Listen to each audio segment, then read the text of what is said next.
year, one of the hottest card games out has been Card Fight Vanguard. Pretty self-explanatory. The game took an unusual turn for releasing itself. Instead of going in order from booster set 1, 2, 3, 4, 5, they decided to change things up a bit. We got 1 and 2 in order, followed by 6, then 3, then 7, then 4 and 5. Proving what I've always suspected, the Japanese are lying when they say they're good at math. Now, that was not the only strange thing we got in order. In between booster set releases, they have smaller booster packs.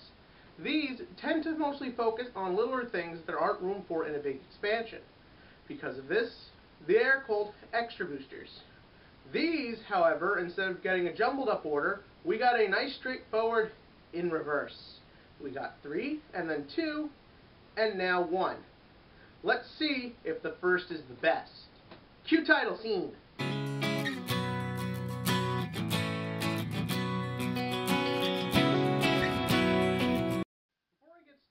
Small disclaimer. I have not personally tested the majority of decks available that this booster creates because, the wallet can only afford so much. So that's why I decided to give a week to let the pot simmer, let other people I know test it out, get their feedback, see what works, see what doesn't. So if you don't like something I say in this video, do not blame me, blame it on someone else. Now, this particular extra booster works a bit different than the other two. The first one we received focuses on smaller things used by characters in the show that you don't have room for in the normal set. Then after that we got one that was solely dedicated to the mermaid-based clan Bermuda Triangle, and now we're getting this one. This one does not fit the pattern. This one is based solely on what is in the manga, hence name comic style, because, manga are comic books, just really cheaply made. Now, what really strikes me is that when I first heard about this, I had not heard of the Card Fight Vanguard manga. At first, I thought it would either just be a readaptation of the show, or something like you see in Yu-Gi-Oh!, where the manga is a different story with different cards and different players. It's not either. When I found it, the first way I found it was at last year's regional tournaments, you would receive a free copy of the first manga chapter. The other few are online, just Google it, it's not hard to find. It's also not worth reading. The manga never shows a complete game and only shows specific points within it.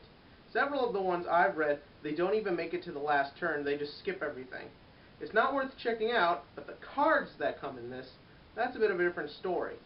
The first deck that became really big are the Risers, a Nova Grappler build that consists of getting many cards with the term Riser in it in the soul, so when you get to your grade 3 Vanguard, high-powered Riser, or something like that, it gains a lot of power and an extra critical.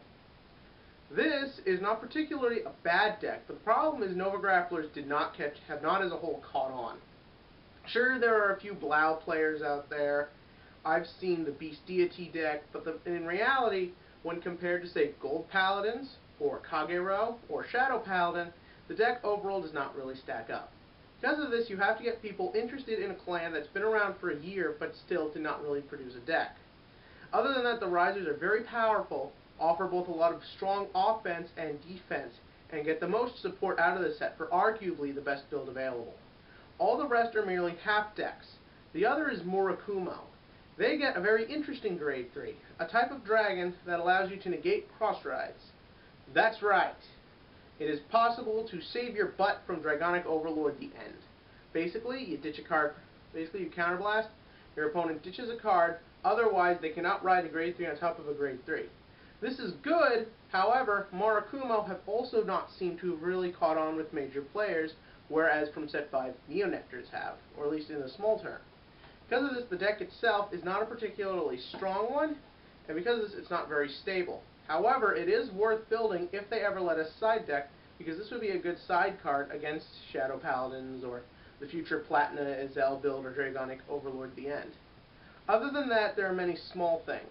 There's a Pale Moon unit that no one cares about. The most interesting card in the set, by far in my opinion, is this guy. This unit, I don't know the name, actually has the ability to, when you call him to rearguard, you check the top card of your deck. If it's the same grade as your Vanguard, write it. If not, send it to the drop zone. So in other words, there's a good chance it will be a trigger, and if it's a trigger, you lose a 10,000 shield. This is not good. However, If used in, say, the Galahad build, a deck that, when done successfully, stacks your deck for you, well, you can successfully pull up possibly a ride into the Grade 3 Galahad, or even the Grade 2, or something just really powerful. Because of this, the deck is worth trying out, but unless you haven't really put the time and effort into Royals or Galahad as a whole, it's not that worth it. The other big thing I can see happening from this is machining. Machining is a new archetype for Mega Colony. They basically focus on supercharging rearguard with power with the powerful machining Vanguard. Again, Mega Colony not overly caught on. However, there are a few Mega Colony players out there, and they are a force to be reckoned with. If one wishes to give this deck a try, it will give a perfect plot on power. Now then there's Oracle Think Tank. Nah, I'm just kidding. There's no real Oracle Think Tank build you can get from this. There's a Grade 3 with an interesting effect, but it's not, I put it in the same room as the Pale Moon. The only real interesting thing Oracle Think Tanks get from this is a very interestingly attractive artwork for Lozenge Magus. Why it gets the alternative art in this and a trial deck we just got 2 months ago is beyond me, but that's the way that works. Now, what's most interesting is the promo card we get for buying a box. We get Exfoliate the Blaster, a very strange, very odd unit that I have successfully built the deck for. The unit allows you that you can only normal ride it onto a blaster. You can not ride it unless you have a Grade 3. And during your end phase, you retire it as your Vanguard and call a Blaster Blade from your soul or drop zone to be your new Vanguard. Also, if you call it to rearguard, it will retire. It's a 12k unit, so if it wasn't for that last effect, it would have perfect beatstick purposes. If anyone had to face Great Nature while we were allowed to use the Grade 4, you know what I'm talking about. This is a unit that has immense power as well. Counterblast 3, and it attacks every unit your opponent controls. Doesn't matter if it's in the front row, back row, it attacks and destroys everything. Also, you can Soul Blast all non-Blaster Blade units from your soul to have Exfoliate gain plus 3,000 for each unit and sent from the soul this way.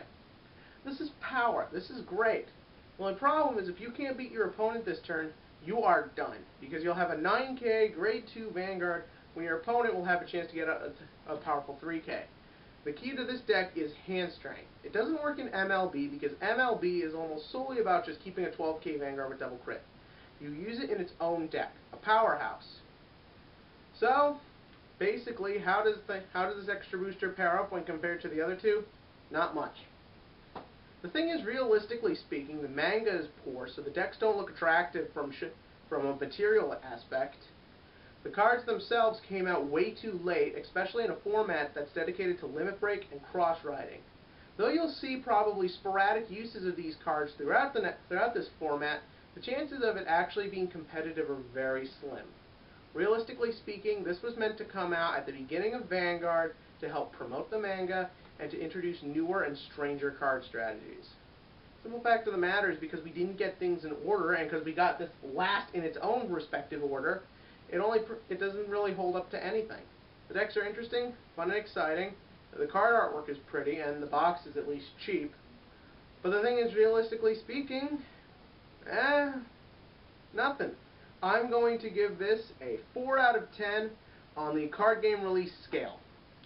Because the thing is, like I said, nothing. Some interesting novelty cards, but don't hold your breath. Give it a try. You might like it, maybe I'm wrong. We'll see what happens in the next few formats. That being said, once Aquaforce comes out in 2 months, we're all screwed.